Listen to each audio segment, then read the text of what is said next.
Next tonight, the impact of Brexit on this region. Yesterday, Theresa May outlined her approach to negotiations for leaving the EU. It's a process which could have a big impact on jobs and growth in our part of the world. In a moment, the view from Westminster. But first, our political reporter Tom Barton has been gauging the response from business leaders in Cambridge. More than 6 months after Britain voted for Brexit, yesterday the Prime Minister gave us the clearest picture yet of what that will actually mean. What I am proposing cannot mean membership of the single market.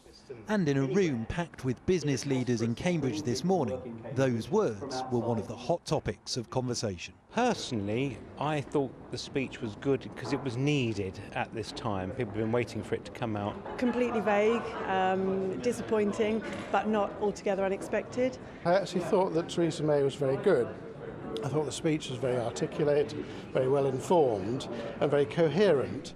Cambridge is one of the few parts of our region to have voted against Brexit. Almost 3 out of every 4 people here saying they wanted to remain in the European Union.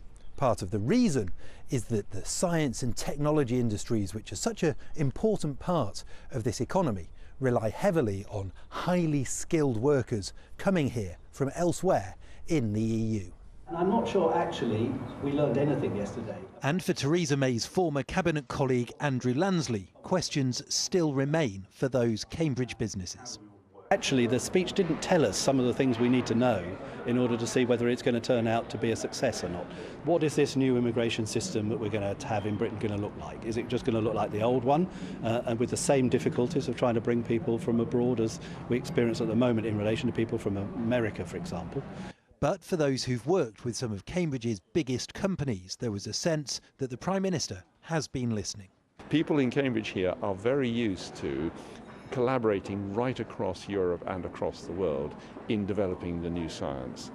And I hope the message that she got across, which I think she did deftly, which is that actually we aren't turning our backs on you, we aren't walking away. As Theresa May puts the final preparations in place for Brexit negotiations to begin, businesses in Cambridge and around the region will be watching closely to see what it means for them.